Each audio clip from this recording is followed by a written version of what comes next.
Welcome back to the Smugglers Den. I'm your host, Tiny Grimes, and as always, we're brought to you by swdestiny.com. Great place to find all your Star Wars needs. You can go to brokenegggames.com and check out with TG Games and the discount coupon. Get all kinds of gaming aids. And this week, we're brought to you by a special person, thegamehavenonline.com. They're selling Destiny singles.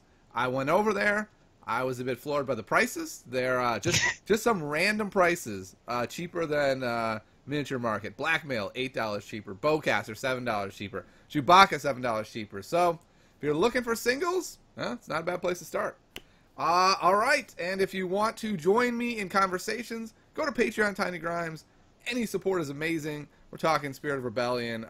Just last night, I was lamenting on there about something we'll talk about today, Second Chance Ammo Belt, and how 40 damage does not kill Maz. Seems kind of crazy. But today we're going to bring in a special co-host. We haven't talked to him before. We've got Mike Gem from the Hyperloops. How you doing, Mike Gem? What's up, man? Oh, no, I'm doing all right. I'm rather sick today, but you know what? That's fine. That's fine. I'm a tough guy. I can handle it. Yeah, you gotta be tough this time of year. It's store championship season. Oh, it's so crazy for you to say that because I've just been playing Spirit of Rebellion like, whatever. I've got a couple months before I have to get serious, and then it was like, Tiny, there's store championships like Saturday. I was like, what? Yeah, I got one this weekend.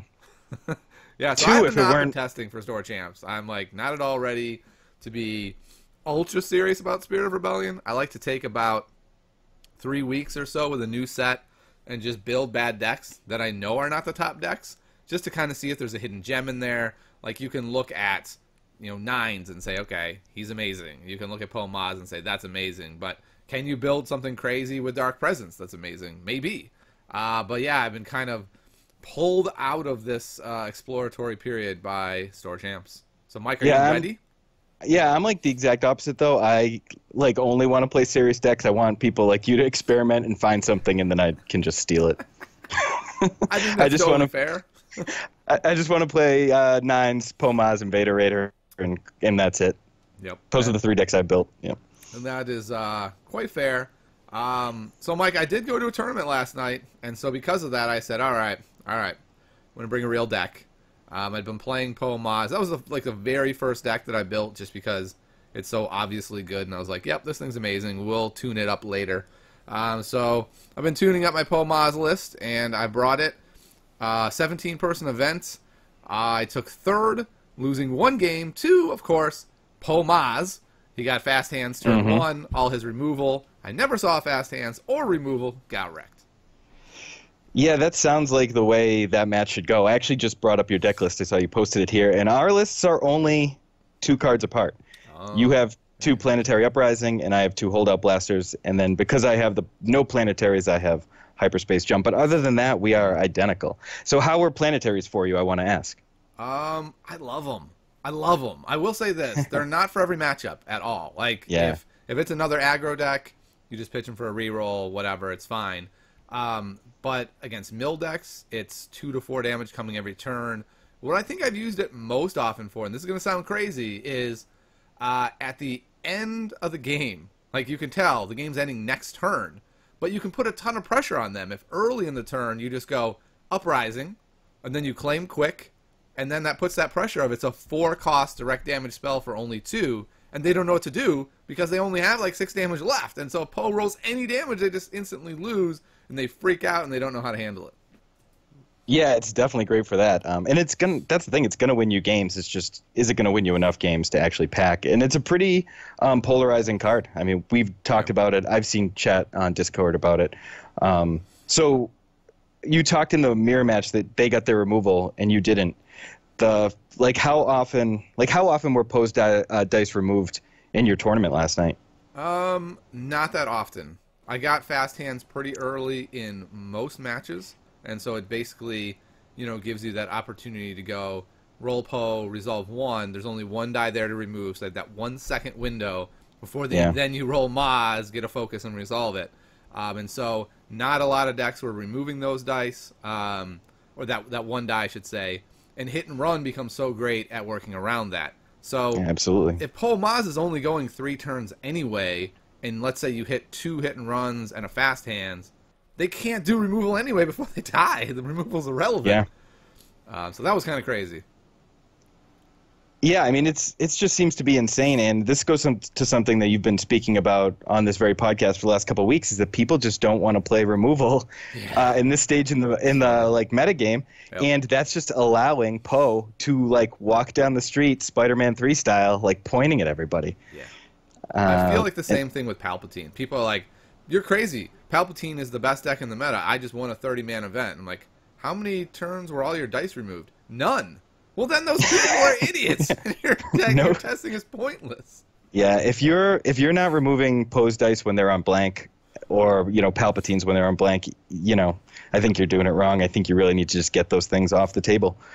Did Poe die a lot for you last night? Sorry, I'm like quizzing you, but I'm really interested to see how things went. He only died the one time. People are still insane and try to kill Maz first. I don't get it. Yikes. I mean, I understand. Like once Maz wrecks you once with that focus, you're like, oh my goodness. I should kill her. But no, you should not kill her. Kill the guy doing all the damage. Yeah, even you play a Duggan on Poe, and they're like, well, I guess I'll go for Maz, and Duggan did its job.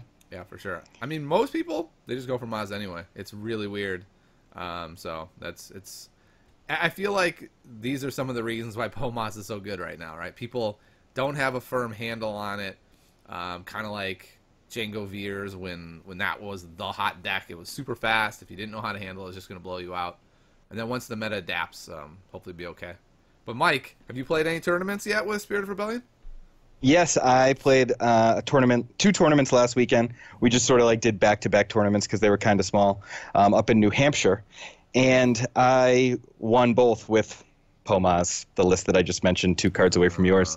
Okay. And I beat Vader Raider against my teammate there at the Hyperloops, Honestly Sarcastic, and Hero Mill, which I know we're going to talk about. So this is another thing I didn't know if you ran into. I played against a guy in the first round of the first tournament, and you could tell he was super casual. He brought Han, Padawan, and like I knew it was a casual deck, but like I opened with 2 thermals.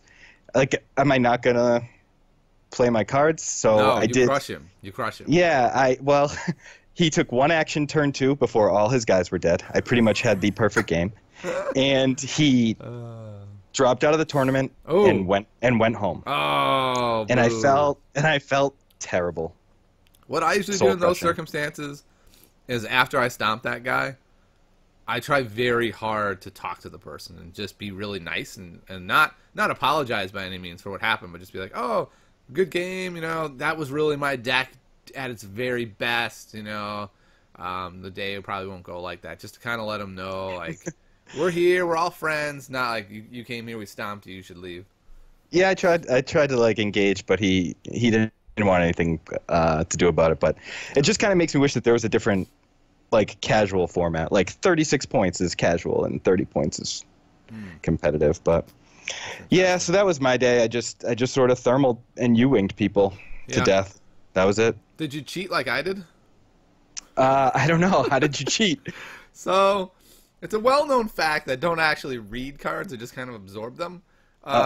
And U-wing says do 2 damage to everyone, and thermal rocket launcher does not do 3 damage to everyone. Yeah, I triggered the rocket launcher against somebody. He didn't own rocket launcher, so I was just like 2 to everyone. He's like, okay. And then later in the day, he traded for a rocket launcher, and he comes running over, and he's like, dude, what the heck? I was like, I'm sorry, I didn't know you said that. Don't they all just do the same thing? Oh man, like that is idiot. But it didn't matter because he got blown out so badly. It was like Poe was untouched and Maz was only half dead, and all his guys were dead. And it was like, I don't think. Was he playing a 3? He's playing 3 or 4 guys. He was playing 3. Okay. Yeah. So 3 characters, and Poe just starts smiling when he sees those 3 character decks. I know. In the top 4 of mine, I played against 2 TIE Pilot, Guavian, Trooper, and I was just like, all right, I guess I'm going to the finals here, unless I just completely whiff. Unless something real weird happens. Yeah. Yeah. Okay. Well, let's talk about can I ask you one more question? One more question? Yeah. Okay, I just want to ask one more question about your deck. Did you like how did you like 3PO? Because people have been bugging me about 3PO versus Maz's goggles. I feel like 3PO is the best card in Spirit of Rebellion. So as such, I play it. Now, is it better than Maz's goggles? Is a really interesting question. I think it's just really good because it gives you flexibility, right? It's like you get to do pose special no matter what happens. Like you don't. All you have to do is roll out 3PO's die, and pose special is going off unless they can remove one of those 2 dice. There is no way around it. So, yeah, my opponent last night who beat me had goggles, and I was looking at that, and I was like, yeah, I mean, I don't think I have room for it. I don't think it's better than what I would have to cut, but it certainly, I think, has a place in the deck if you wanted to. Yeah, I think it's either or, but I like C-3PO gives you the 100% action for 100% resolve rate for 1 extra action, and Maz, takes a percentage. All right, I'll stop hijacking with all these questions. Why don't you talk real quick about Hyperloops? What are you guys doing over there? We just try and do so we started when I got into the game, there just wasn't a lot to read or watch, and I was like dying for more. It was like you guys, Knights of Ren, and maybe a couple YouTube videos, and I played Magic with Nick for a long time, and Joe was this kid who was just dominating our area with Night Sister, Bala, Trooper, and so we said, like, let's get together and just write and try and get better. So we just try and post a competitive article every day or do a YouTube video, and just our main goal is to be 100% competitive content as much as we can be. Yeah, I've been pretty impressed by the amount of stuff you're churning out. It's as a content creator, it's really challenging. I mean, we're cheating. My goal for a while was to do every day, and then you just get to a point, something comes up, and you're like, well, I can't do every day this week or that week. It turns out 2 times a week might be more realistic, and it's really hard to keep it up. So congratulations. Yeah, I mean, I think it helps just having 3 guys that we can rotate through, and we're always down to spend 45 minutes, like, late at night getting, like, a best of 3 in. But otherwise, we're just lucky that we have 3 guys all wanting to, like, continue to get better. And that's really the goal, is to just, like, for us to continue to get better. And, hopefully that rubs off on some people. It certainly rubs some people the wrong way. But we're just doing our best and going to try and hit the cons this summer. What does that mean? Have you been getting some hate mail? Not as much as you, but I mean, we definitely get flamed in certain arenas. Oh, interesting. I called Ray Kenobi in an article once, and there was like a 30-comment thread on Reddit about how awful I was. So people just can't take jokes. I call Ray Skywalker, period. Like, it's not even debatable to me. Until you prove to me otherwise, she's a Skywalker. It is the Skywalker movies. She's a Skywalker. She's got a British accent. She's a Kenobi. No. I even have a theory, man. Do you want to hear the theory real quick? I would love to hear it. So, in episode 4, Luke and Leia have a little moment. Uh-oh. That's all I'm saying. That's all I'm saying. All right. Moving on from crazy theories. Let's talk about Spirit of Rebellion, and more specifically, let's talk about the metagame. You are into competitive content. I'm into competitive content. We need to talk about where this metagame is situating. Store champs are coming up quick. People are freaking out. What are people supposed to do? And let's start with Pol Maz. We've already talked about it quite a bit, but I think this is the deck to beat. If you show up to a store champ knowing your deck loses to Pol Maz, you are dead before you start it. Do you agree with this? Yeah, and I think that you almost can't even consider a 3-character deck. I mean, you definitely can't play a 4-character deck, but you should even, like, really look in the mirror and say, can I play this 3-character deck? Sure. I think you can if they have enough health. But yeah, the stormtroopers of the world are looking real dicey at this point. Yeah, and I think we're going to get into it, but I think the real advantage of the 3-character deck is being able to play something like flank, and this again speaks to something that I mentioned that you've been saying, is that people need to put the removal back in their decks, because if they have that window, if it's one of the 2 turns that your opponent playing Pol Maz does not have hit and run, you have to get rid of that Poe die. You have to. Between Maz's goggles, 3PO, throne room, they're going to hit damage on it, and it's everything in the world to take 50%. I mean, it's really like 40% of their damage potential because Maz offers so little. Yeah. Which is why people shouldn't be killing her first. Yeah, I think because if you it can puts stretch the Pol Maz game out to 6 turns and you're a damage deck, you win. Yeah, absolutely. And I think I mean, I'll talk about it when I want to talk about some decks in the meta, but just if it really puts pressure on the Pol Maz player to get a like DL44 gun on Maz to be able to do any consistent free damage. And other than that, she's got nothing. Or you can like cheat a U-wing or a Falcon out, but the player has to really know that the game is going to go long, and make it a point to do that. Yeah, well, I had the choice several times last night where I had 5 resources, and I was like, wow, I could just flat play this Falcon. But you know what? I think it'd be better just to play the DL44 on Maz so that it's even one more opportunity to roll Maz and have something crazy happen.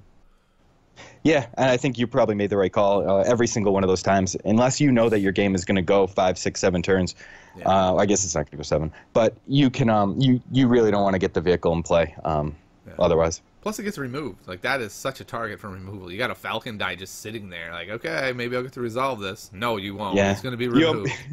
You almost want it to roll, like, 2 resources so you can just 3PO it. But even then, they just remove it. That's just more post specials, more thermals. Okay, all right, that's fair. That's fair. Yeah. So I think Maz is really strong, really fast. So I think we've talked enough about it. Is there anything else we want to say about the Maz archetype?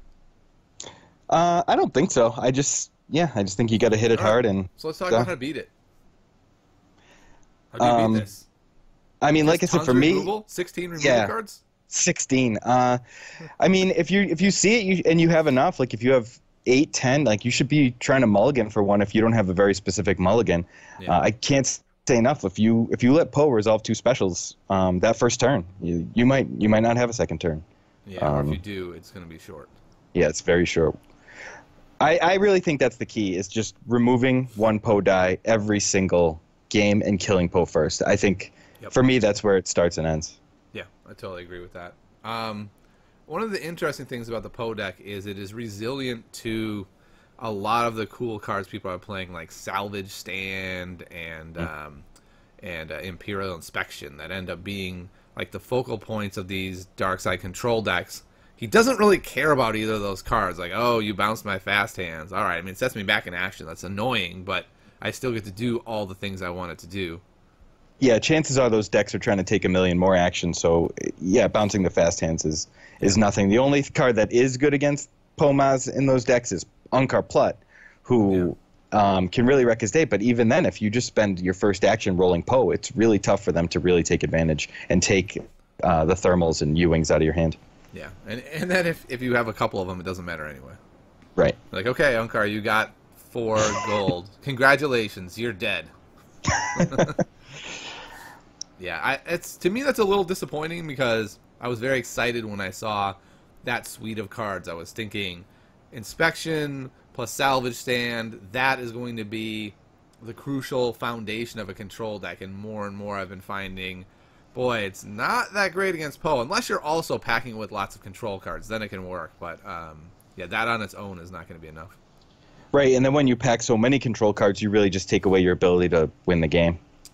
Between those 2 things. Yeah, if you've got those 4 upgrades, then another 10 control cards. Like, okay, yeah, I got a lot of control in my hand, but what do I do? I'm just rolling a die. Okay, single die, do something great. I've got 30 resources, but no way to win. Yeah, it becomes a little bit tough.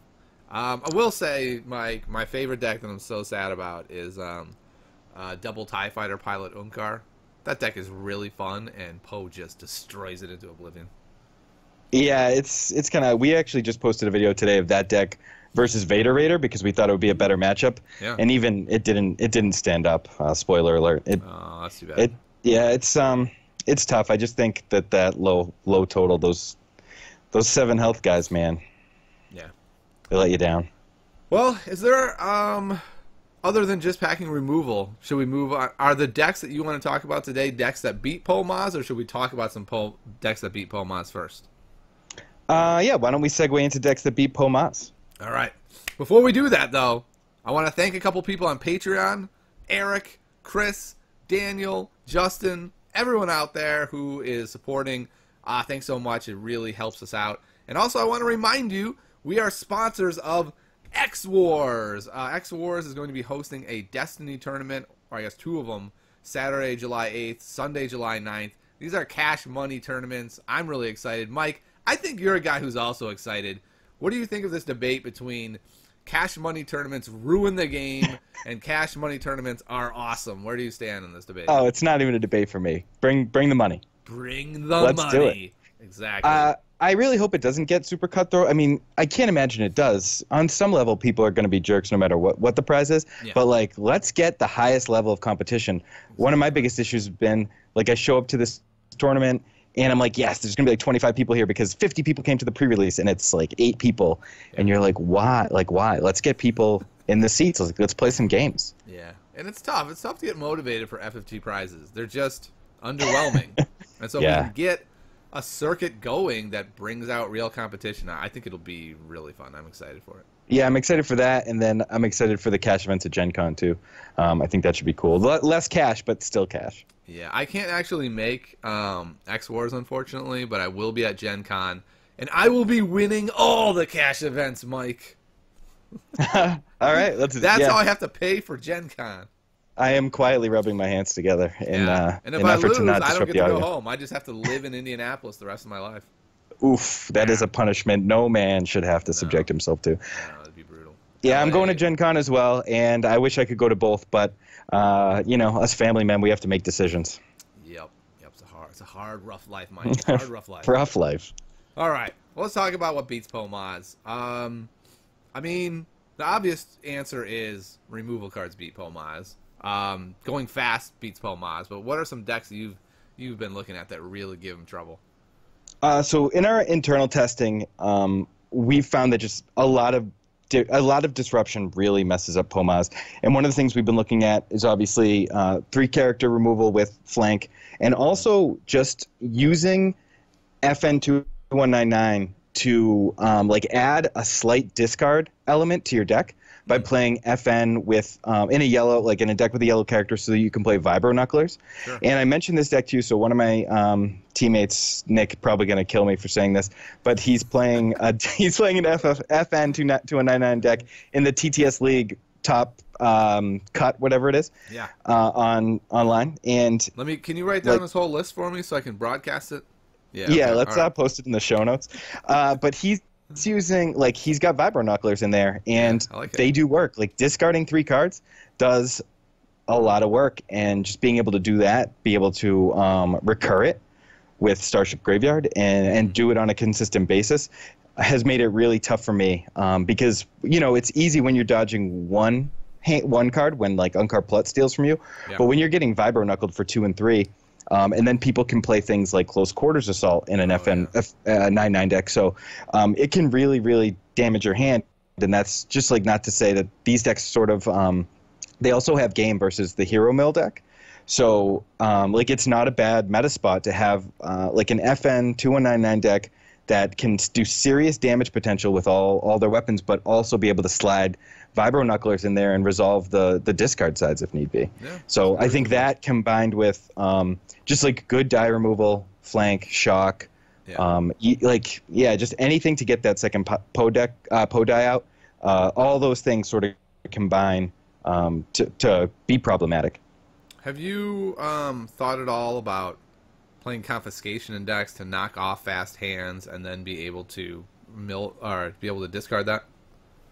Yeah, absolutely. I think Confiscation is a really good call right now. I think you can fit it in a lot of decks, and it's also good against Second Chance, right? If you have a deck that can get 3 resources and get Second Chance off, then you're gonna get paid off when you play against fast hand decks, and you can just do it for free, and you just take away their game plan. Which is preventing you from removing the die, and it sucks because it's not the most amazing card, but it is a good card right now, and it's a card that Hero really wants, and once again, Villain reaps the benefits of a free card that's just sick for the meta right now. Yeah, it's so good against Second Chance, so it's almost like an auto include, I think, for a lot of decks. All right, I got a question for you. So you have you're talking about Graveyard being in this deck. Are you not scared of Hero Mill looping ammo belts with your Graveyard? Are we talking about in the FN deck? Sure. Or just in general? I mean, I don't know if he's necessarily going to go with that. I mean, yeah, I know what you're saying. Playing Starship Graveyard right now is a huge risk. Yeah. But I think if you have a secondary mill plan yourself, that it's okay. I also think that the hero mill deck, claiming wise, is slow and slower than a 2-character FN deck or even a 3-character FN deck a lot of the time. So if you, I mean, we've talked about this a lot on the Hyperloops. Like, you need to be conscious of whether or not you're a claiming deck or a non-claiming deck. Yeah. And I think even more so now, there's ultra fast decks like Pomaz. There's ultra slow decks like maybe a Jabadoku mill or even a hero mill, and you are in a position now to build a mid-speed deck and really outclaim those slow decks. Yeah, those mid-speed decks scare me, though, because it's like, I feel like if you're going to build the mid one, you have to make sure your battlefield does not benefit any of the ultra-fast ones, right? And one of them is Ray decks. Giving Ray decks Graveyard is super scary. Yeah, I mean, it always has been. I mean, there's a good reason why I think the finals of Worlds was 2 Mos Eisley, right? Just like, let's play the least offensive battlefield to our deck. And I think we got opened up to, we doubled the amount of battlefields with this last set, and there's a lot of neutral ones. You'll see melee decks that, will play Secluded Beach to be able to remove the range die and stuff, and Otagunga to heal when you're milling or whatever. There's just a lot of good synergies there to like get these innocuous battlefields. Yep, I agree with that. All right, so Pomaz, basically the answer is run removal, really concentrate on taking off Poe's dice, and if you can hit their hand and nuke their stuff, that's all the better. Mm-hmm. All right, well, we'll move on from Pomaz. Let's talk about sort of the metagame as in general, what decks we think are poised to be good. So obviously Pomaz is one.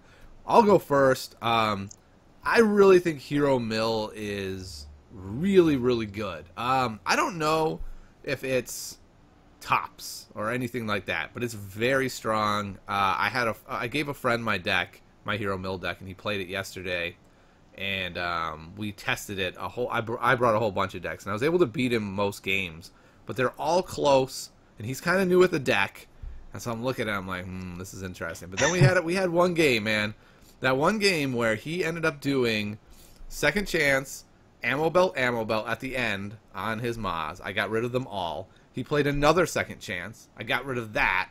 Then he was able to play Rebel and get another second chance, and I got rid of that, but then I couldn't finish Maz before he killed me. I mean, before he killed me.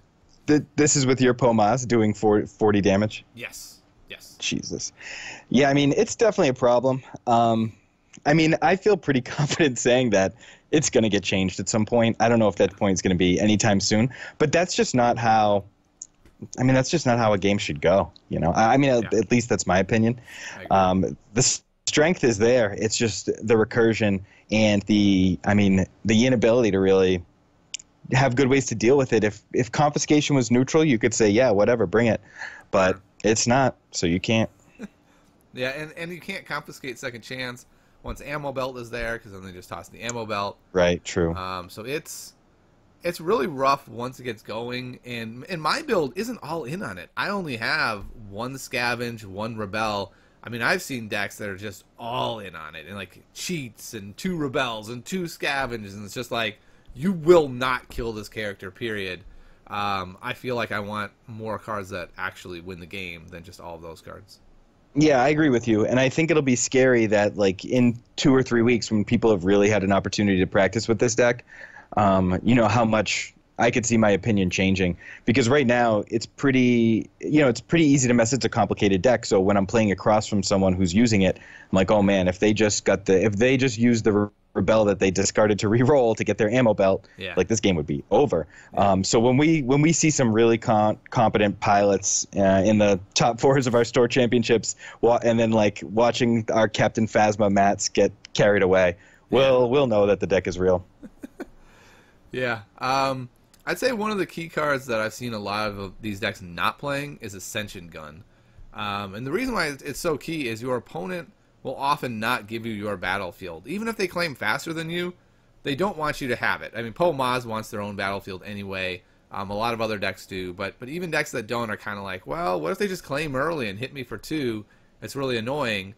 And so if they take their battlefield, then Ascension Gun all game is a super annoying card. With 3PO, it's a guaranteed 2 off their deck every single turn.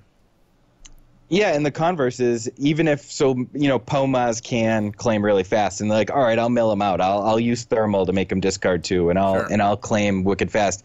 Then you Ascension Gun the Throne Room and trigger your Con Artist, or whatever. Yeah, exactly. So it's a really good card. It's one of my favorite cards from the set. I just think it's really versatile. But yeah, I think that people should be using it more in the Hero Mill, myself especially.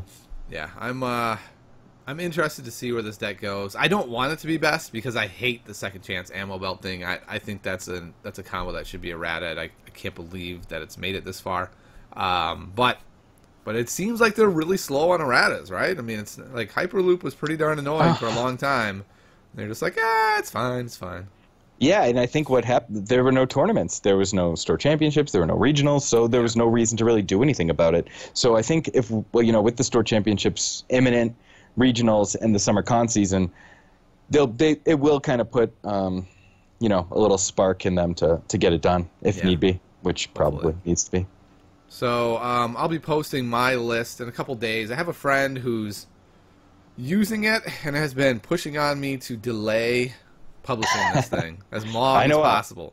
I've asked for it, and I haven't been able to get it. It's going up this week, and really, I consider it still a rough draft. You'll probably look at this list and be like, wow, I think these 3 cards could be changed, and I probably wouldn't disagree with you because it still is in the tuning period. I basically set it aside kind of the same way you did. It was like, well, they're going to errata this. And so I played the heck out of it for about 2 weeks and was like, I'm not going to play this again. This is not a deck worth practicing because it will not stay around.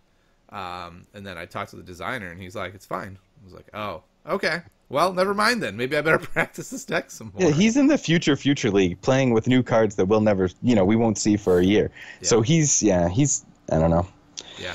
It's hard. It's really hard being a designer for that reason, right? It's like you're so far removed from the actual current meta that it can be really hard to get a great handle on what that meta actually should look like. You're like going back through your playtest notes and like, what was good 2 sets ago? Okay, wait, right, it's that. So that should probably beat it. They just haven't found that yet. So it's kind of difficult. Yeah, and who knows how much control he has over, organized play and what's allowed, so. Exactly. All right, so what's a deck that you think is going to be really good right now? I mean, for me, it's just like FN219X. All right, talk about some decks that you've liked him with. Do you go like the 20 guns version, or do you do a more normal deck that just focuses with FN? So right now, I think because of Pomaz's prevalence, obviously, I talked about control elements, so I really think you want to tone it down on the 25 weapon deck and really focus on being able to control and just maximize damage output. You're going to be in this position where against these fast decks, you can sort of play out your turn.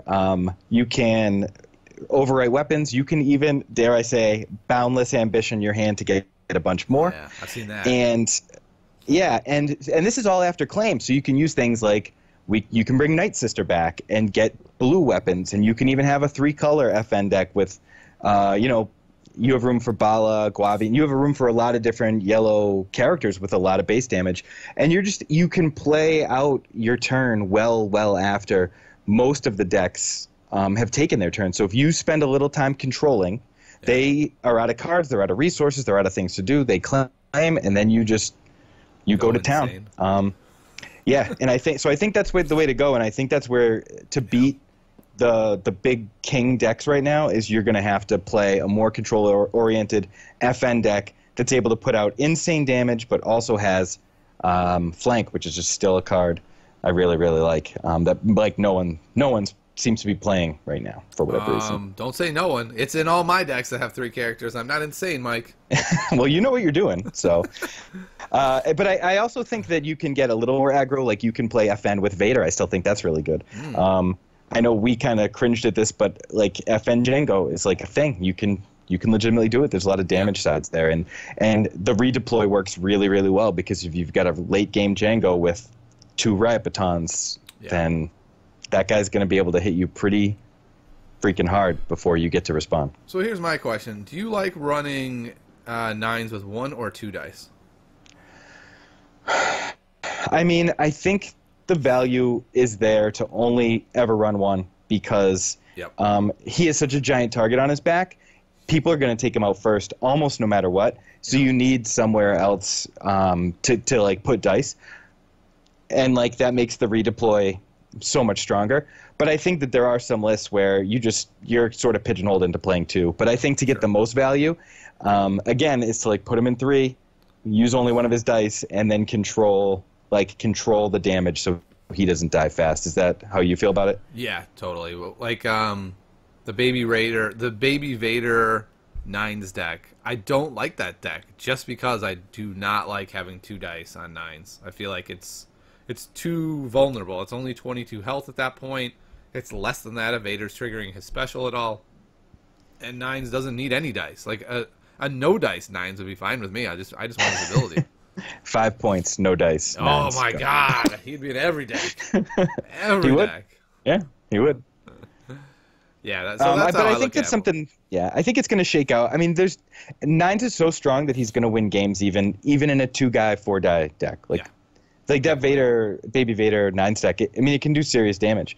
And then the redeploy, just the fact that Baton has redeploy and Lightsaber has redeploy.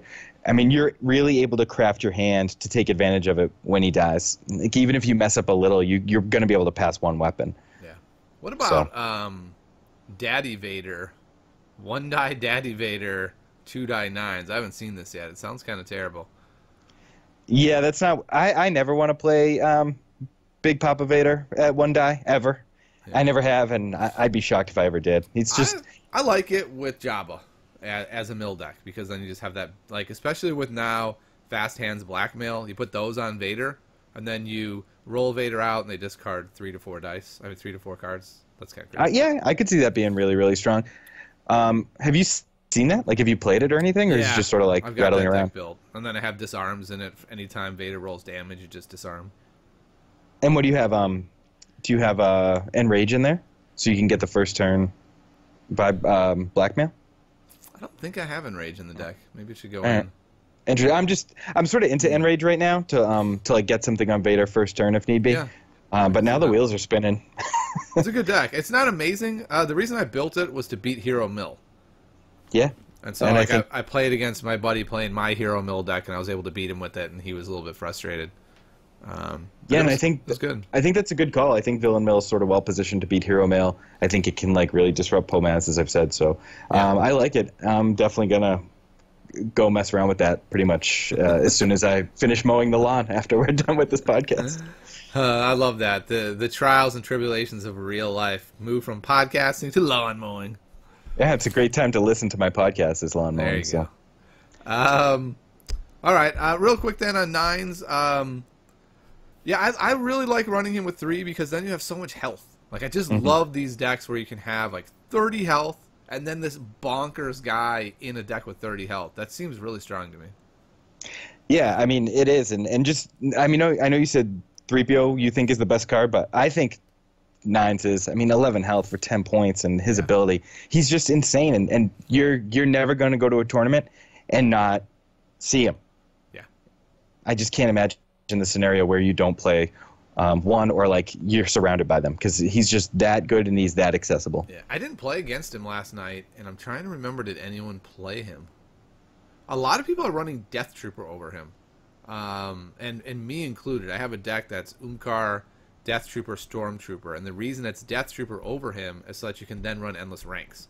Because if you have nines Unkar, Stormtrooper, nines dies first, then Unkar, and you never get to ranks. Yeah, it's really easy to play around ranks there. Yeah, that's a really good point. I can see why that's important. And then also you don't have to build your deck with a bunch of weapons. You can. Yes, exactly. No, is that a damage deck or is that a mill deck? It's a damage deck. It's kind of like what you were talking about. You got a lot of control in it. It still does crazy amounts of damage because Imperial Discipline is ridiculously good. And so you're able to put, like a weapon on a Death Trooper, maybe 2 weapons plus a Discipline. Same thing on the Stormtrooper. They kill Unkar first because he's so annoying. And so then you're left with, hopefully, quite a bit of money, 2 stormtroopers with redeploy weapons because they have the batons and the holdout blasters, just sort of jumping back and forth while you ranks a couple times, and hopefully by then you've got the win. Yeah, I'm glad you brought up Imperial Discipline because I think it's amazing. But like when I opened my boxes, I put everything on the trade block to get the cards I wanted for Pomaz. And that was the only card I refused to trade. I was like, I'm not messing around. I want to keep my 2 because I think that they're that good. Interesting. Yeah, when I first looked at it, it went in my maybe pile, and then like I looked at it a second time. I was like, what am I talking about? This card is freaking amazing. Yeah, it's great. Cool. So how much have you played this Unkar Death Trooper? Not a lot. I've played it maybe 4 times. It hasn't lost yet, but that doesn't really mean anything. Like we talked about, a lot of people aren't playing real decks. They think they are, but they're not. And so, like anytime anyone tells me this deck, is 30-0 or something, I'm like, okay, that doesn't mean anything. Yeah, I'm with you there. What battlefield are you using with that? You mind if I ask? I think let me bring it up. I think I just defaulted to Mos Eisley because I was being lazy. When in doubt. Yeah. Like that, I just put that in everything that's slow, and then go back and be like, "Is that really the best fit?" I don't know. Let me see. It's Mos Eisley. Just cool. I built it in like 5 minutes. Didn't think I was actually going to do anything with it, and then it was actually good. And I was like, "Huh, okay." So I haven't tuned it at all, but it seems good. And guess how many flanks it has, Mike? 2. It has 2 flanks because I'm not an idiot. Also, by the way, Doubt. If you haven't figured out Doubt is bonkers good, it is. Yeah, Doubt's pretty good. I'm not a huge Doubt truther. What? Too many times when people cast Doubt on my Poe die, and I've just like rolled 3. Been like, all right, shoot you for 3. Die is the worst die ever to Doubt. What are you talking about? I agree. Doubt I mean, die? There's some great dice to Doubt, but if you really need a die removed, it's not my favorite option. Yeah, I love it. It's really gonna be a meta call, like whether it's amazing or just good. But love it against Lure of Power decks. They're just hilarious. Vibro Knife, okay. Oh yeah, I mean, there's no problem. It's awesome against Vibro Knife. I mean, it's gonna be a solid card. It's yeah, I don't know. It's not my style. I like a sure thing. Yeah, okay. In all facets of life, I've always liked a sure thing. Yep, I agree with that as well. Doubt. When I first saw Doubt, I was doubting its value, but boy, it's been good. I've been wrong many times, and I'll be wrong again. So I'll be on the lookout for that, and I'll be on the lookout for this deck. It sounds cool. Yeah, we'll see what I end up doing with it. I have so many decks that I talk about, I'm like, oh, this deck is undefeated, and then it never goes anywhere because it wasn't that great. Just because the deck is undefeated against not tuned decks does not mean it's amazing. So we'll see what happens with it. Yeah, I'll probably stream it next week. All right. Cool. Let's see. Whose turn is it to talk about decks here? So your turn? Oh, it's me. Yeah, okay. It's me. What do you got? I still love Vader Raider. Vader Raider? That deck is dead, man. No, it's not. It's really strong. Vader's so good. Yeah, he is. He's just when you roll 3-3-3-2. I mean, you can't not smile. It just feels so good to murder people with Vader. You're just like, oh, you're a cute little youngling, but Vader's got to take you out. I think that all the reasons we liked it when the first cards were getting spoiled. Bait and switch coupled with force strike coupled with lightsaber throw. Yeah. There's so many ways. Only one force strike though, right? Oh yeah, I mean, why would you play 2? Just all these ways to do the damage, and then if there was ever a question who you put the holocron on before, it's cemented now. You get that thing on Raider, you get him one ability, maybe you just take any pressure away from Vader. And I also love Force Illusion. Force Illusion has been massive, and people are like, "Oh, it's a world of Vibro Knives," but it's not. Not every deck plays it. Yeah. There are plenty of FN decks that don't even play it. Pomaz obviously doesn't play it. There's just so. And that's I really like Force Illusion. You can get one on. It's an ability, so you can use Holocron to swap it in. Yep. And then the other card, and so this goes back to this is a card that I really didn't mention, but you have in your Pomaz. It's just like Friends in Low Places. Yeah. Does so much work. This is another fast hands deck.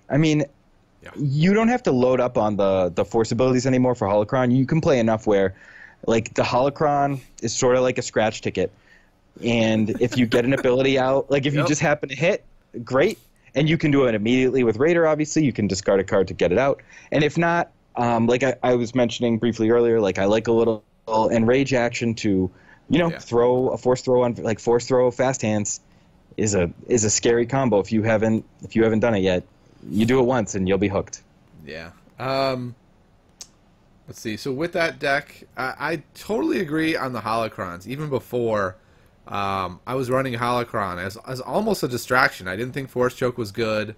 I didn't run mine as an upgrade deck. It was pretty much like 2 mind probes, a force speed, and I think I had like maybe a training or something, and that was it. And I was like, all right, well, if I hit one of these, that's fine. Are you running boundless still to be able to hit this, or are you not using boundless? So I mean, it's early in the format, right? It's tough to like cement what I'm doing. Sure. Last weekend, I audibled to Pomaz really late, but I was gonna play Vader Raider with boundless, and not super amount of zeros, but I had force speed, I had the enrage, and yeah, using boundless to hit, and I still think that's a viable strategy right now. I really haven't liked the force speeds because it's sort of the middle speed. It's faster than most of the decks, but it's not as fast as like Lightning, Pomaz, or some of the Ray stuff that you can do. So right now the boundless are not in there, and force speed are not in there, and I've just sort of like I'm trying to hit one of these big abilities. Like I only play force throw, force push, and mind probe for big abilities for the holocron, and I'm just really focused on like that burn element with lightsaber throw and vibro knife, bait and switch, that kind of stuff. Yeah. So if you hit the holocron, great, but really what you want to do is hit fast hands and those cards that add more damage to whatever your rolls are. Again, like the sure thing, like. Yeah. Give me the second. You know what? I'm going to take a chance and play the second force strike. I want the sure thing. Yep. I feel like boundless fits pretty well in there, though. If you really want fast, I feel like fast hands makes that deck amazing. Because it's the same thing with Poe, right? If you can get it on Vader and they can max only get rid of one of his dice a turn, that's pretty amazing. Yeah, I completely agree. And I think if you're going to play, like, I think it works really well if you play force speed, enrage, and fast hands. And doubt, exactly. Like there's a lot of zero cost stuff you can do to maximize it. I just really didn't want the force speed, and then like boundless just kind of became a liability. Yeah, I can in that list. But I'm trying different things. Like we posted a video today of the Vader Raider that I'm talking about right now against the Unkar type pilot, and it ran really smooth. But like we said, it's very early in the format, and we've got to try different things. So I like the version that you're talking about a lot. I just I'm not sure about force speed. I'm not either, to be honest. Force speed is that card that has slipped way down. To me, it's just so much worse than fast hands. It's not even comparable. I really only like it with Ray when I can, use action cheating to get more action cheating, or with fast hands to be able to like put fast hands and force speed on Vader, roll him out, hit with the fast hands the force speed to be able to re-roll Vader to do that. But then you're kind of all in on this build of Vader that has no upgrades, and that I'm not sure that's the way to go either. Yeah, I mean, I'm so confident that force speed doesn't belong in Vader Raider that I sold all 4 of mine in the last 24 hours.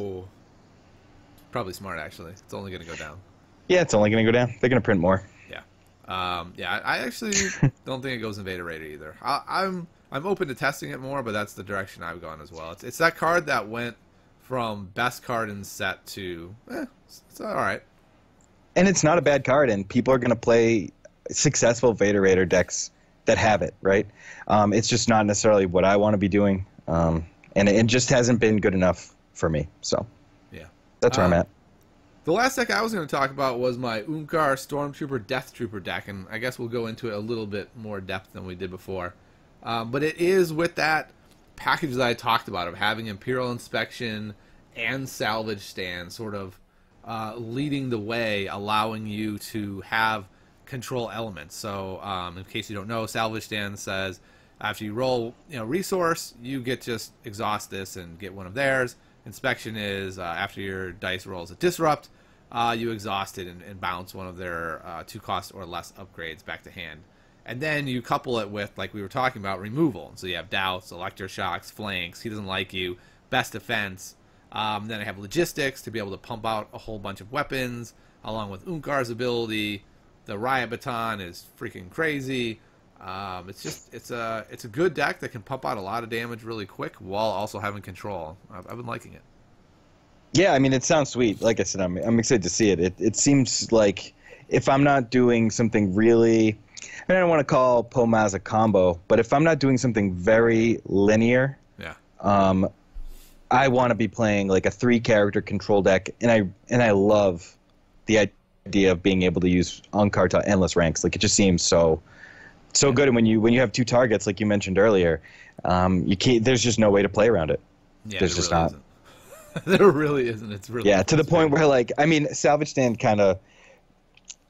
So I've really liked, like, in my Vader Raider, I've been using Moisture Farm, and I really like Moisture Farm. I don't know if it works in this kind of deck, but I mean, I just like it as a battlefield, and I try and find any spot to use it in any deck that I'm thinking about. This is a slow deck, man. Yeah. It's so slow. Yeah. Imperial Discipline is a slow card. Unkar is slow. It is a slow deck. Yeah, if you're trying to choke them, you really don't want to do things like give them a free resource. So, yeah, it doesn't make sense. But, yeah, the funny it just thing sounds is, sweet. I don't even feel like I'm choking them. It's just like, for 0, I get to take one of their resources every turn.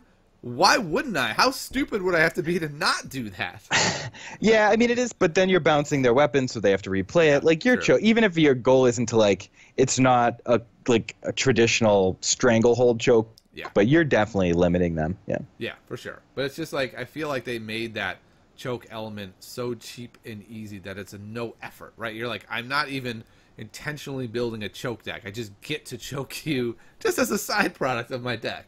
Yeah, and another thing that's amazing with Unkar, that one of his things that I've found to be his strength is you roll that 2 disrupt side, and people haphazardly spend their resources, and then you just use it to plut them anyway. Yeah. So, like, that's such a good side to put it on. Yeah, totally agree. Let's see. I guess there's not really much else to say. It has the 6 redeploy weapons, and Riot Baton is awesome. Don't ask me why Riot Baton is in this deck. It's a range deck, and it's a melee card. The answer is it's amazing. It doesn't have any plus sides. Why wouldn't it go in? It's just that good. It's so good. Yeah. One quick note: read Imperial Discipline all the way through. It says remove this die to turn one of this character's character or upgrade dice to a side showing rage damage. Again, I don't read cards. I just kind of glance at them, and I was trying to do some really cool stuff, and you can't do other characters. To everybody. Yeah, that'd be amazing. Yep. All right, Mike, what's the last deck you have for us, or do you not have another one? Well, I kind of just cheated and put all the FN decks in one, but I don't really have one other than like a repeated iteration of more FN decks. FN2 guy, FN3 guy. I just think that if we're talking about defining the meta, those are going to be the case. And I think the decks we've talked about today are a pretty good representation. And of course, there's going to be one thing I guess we didn't talk about were Ray decks, and they're going to be out there. And I know you were working on Ray Obi-Wan last week, right? So I mean, I think, yeah. I mean, man. I hate to say it, but why play heroes? Yeah, the blue heroes have sick cards. Like, you just look at them in a vacuum, you're like, this has to be the best deck. I was so pumped about Ray Qui-Gon. Yeah, and you play it, and you're like, this is not the best. Like, it's really weak. I don't know why. I can't figure out why it's weak. Maybe I'm just bad at the game. I don't know, but this team's weak. You play guard, and you're like moonwalking across the room. You're like, guard is sick, guard is sick. And then you look at the rest of your hand and be like, oh, all these other cards are just really, really bad. Like, they seem great, but they don't get it done. Even then, it's like, I roll my Obi-Wan. I hit the 3. They hit damage. Now what, I have to guard? I don't want to guard. I want to actually kill them. How am I going to beat them if I can't do damage? You were supposed to roll Obi-Wan after and use his Guardian. Well, I already used it on another die, Mike. Oh man, you're just swamped. There's just too much damage on the table. Yeah, Scoop. It's well, the problem is, I mean, like, they only roll 2 damage dice, but my only melee is a 3, and it's like, do I really give up my 3 damage to hit their 3 damage? It doesn't. I mean, is this really going to win the game? I don't know. I don't think so. Definitely not. They have a million awesome weapons. I have Obi-Wan. Yeah. I mean, I think you got to get some Force Illusion in your life. Oh, I already got that, man. I love that card. Yeah, it's really good. I want Blu-ray heroes to be good too. I love the Light Bow. There's so many sweet cards. I love Destiny. Yep. I still love Riposte. Yep. Caution's cool. It's just, man, they just don't seem to come together. Yeah, I think they do. I think someone is going to make a blue hero deck, but I just decided, you know what? someone will do that, and that someone is not going to be me, and I will play that deck when it's done. Yeah, that's how I feel about a lot of decks. I'm just going to stick with mine, and if someone plays something cool, yeah I'll steal it. All right, before we leave today, I want every now and then I bring up these errata, ban, or leave it alone. And I stole this segment from the White Book, a Game of Thrones podcast. But I want to look at fast hands. So I have a friend, and I have several friends in the same boat, who this is what they say. Hey, Tiny, when you told me Destiny was great, you build it as I take an action, you take an action. And I fell in love with that game. I'm not sure I'm seeing that game anymore, and fast hands is one of the big culprits. So what do you think? Do you think fast hands is a problematic card? Do you think it's just something we need to get better at playing around? Where do you stand on this? I think that it might have been a result of like die removal being so debilitating. Like you have a guy, he's got 1 or 2 dice, and you take it away, and I didn't get to do anything with this guy that I like really love. So I get why they made it. Sure. And competitively, like I have 0 problems with it. But if you want to play this game and have fun, man, I feel bad because fast hands, it's just not a fun card. It's just not fun to play against. But I think it's fine, and I do think it's something we gotta understand that your guy should have to. He's going to be able to resolve one of his dice. You still got to get lucky and roll something. Obviously, some dice are better than others. Right. But I really do think it's fine. The only thing that I would maybe say is make it unique, which doesn't make sense thematically. But maybe 1 per character. But how many characters you're putting 2 on? Yeah. I don't know. I just really don't think it's a problem. I'm just sort of thinking out loud, and the more I come up with, I get that it's not the most fun card, but I think it's fine. I think I've leaned more in the other way. I don't think it's fine. I think you can't play around it, and that's true.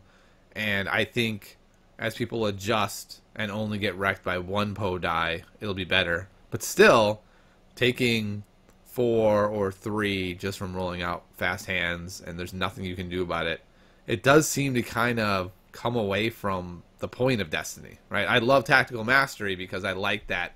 You never know, out of nowhere, they took another action. You're like, oh, that was so amazing. I feel like fast hand just kind of breaks it. And the errata I came up with, you're probably going to say is crazy. 2 cost. Yep. Yeah, Here's that's the theory. crazy. Here's the theory. If it's 2 cost, it takes you a turn to set up this forever cheat. I don't know. I mean, I could see giving it a cost. 2's a lot. I don't think anyone plays it if it costs 2. I think no one plays it. I'll be fine. I think it's just so like this is I have a good Magic analogy, but that I won't use. But like, it's really easy to just point a card at your die, at an opponent's die, and be like, "Removed. I'm the best." Yeah. Like, you need to be able to do more than that. It's too easy to just remove someone's die. That's not skill. That's just playing a card that everyone has the mechanic for. Sure. So I think Fast Hands is a strong card. It's going to be in a lot of decks, and if you're not ready for it, I mean, it's just because you're blinding yourself. And I'm sorry if that's harsh, but it's just not. It's not for the casual heart. But I'll be playing at those money tournaments. Yeah, I think it has to have a cost. It's too good for 0. It's like, yeah. Well, let's meet in the middle and say 1. Yeah, that was my original thought, was 1, and then I was looking at that and I was just like, it's still insane at 1. Yeah, at 2 cost, it's a coaster. So like, think about this: Tactical Mastery costs 1, and you get to do it once. Yeah, and you got to be a crappy color like red. Yeah, this you get it a million times, Andrew. Yellow. Yeah, like that's, I don't know. Seems crazy to me. Yeah. All right. At least they let heroes have it. So you're gonna go with leave it alone. I'm gonna go with errata. I'd go with ban. I'd be fine with that. I don't think they're gonna ban fast hands. I don't think that's gonna happen. Yeah, I mean, I'd be fine with it too. I like whatever they give us, I'll play. I mean, I wouldn't have a problem with them banning it. I don't think it's as bad as it could be. I think you're crazy. It's been said before. All right, Mike. Well, thanks so much for coming by the show this week. Where can people find you online? You can find me on Twitter at Bobby Sapphire. I'm always posting on Facebook as the Hyperloops, and www.thehyperloops.com, youtube.com/thehyperloops are all places where me and my buddies post articles and videos, all of the competitive variety. Yeah, and apparently send your hate mail his way. You don't have to send it my way, people. You can spread the love around. Send some to Bobby Sapphire. He loves it. I wore a hat today, and I never wear hats. Just for this podcast. Wow, that's amazing. I wish we had you on video then. It's a Patriots hat, just in case anyone hates the Patriots. Patriots hat. Oh my god. A lot of people hate the Patriots. I was really trying to take some of your hat hate away. Yeah, everyone hates the Patriots. Why wouldn't you hate the Patriots? I mean, because they're the best. I don't know. Yeah, I feel like if you live in Massachusetts, you love the Patriots. If you don't, you hate the Patriots. Like it's kind of like I almost said it's kind of like me with the Bulls when I was growing up. But people just love Jordan for some reason. Yeah, they did. They're like, oh, Jordan just whooped me again. I love that guy. I never quite understood that. If I didn't live in Chicago, I would have hated Jordan. Yeah. All right. Well, you can find me, Tiny Grimes everywhere. Tiny Grimes Games on Twitter. I have my YouTube channel, and I've been streaming more. I'm just going to throw this out there. I may be doing a giveaway on Twitch. I have to figure out the legalities of this. That I'm going to do a stream, and I'll have like a lottery of people who want to play me. And if you beat me, you get a ticket to Gen Con. But there'll only be one. Whoa. So I know it's a big prize. I have to work out the legalities of this. I think you can do that. If you can, stay tuned. Twitch Tiny Grimes. Come win a Gen Con badge. All right. That sounds awesome. Yeah, it'll be fun. But I won't ever lose, so no one will get it. The champ. Except for when I play Honestly Sarcastic and he repeatedly deletes his whole deck. That's fun. That's fun. Is that a win? Because I'll just log in and delete the deck right away. Yeah, he's a deck deleter. We had to teach him how to just put the resources in the bag, sir. Yeah, put the resources in the bag. Just a TTS tip. Just put them in the bag. Yeah, you like to put them behind or somewhere. Just move them. Just move them, guys. Don't delete them. Bad stuff happens. Because a little lag spike happens and boom, your deck's deleted. Yeah, lame. All right. Well, thanks so much for coming by, everybody. Thank you, Bobby Sapphire, Mike Gem, the deck. No I know you from Star Wars CCG as like the deck builder guy. So I was really excited to have you in Destiny. So happy to have you. Love seeing all the content you're putting out, and thanks for the hard work. Appreciate it, man. A lot. All right. We'll see you next week on the Smugglers Den.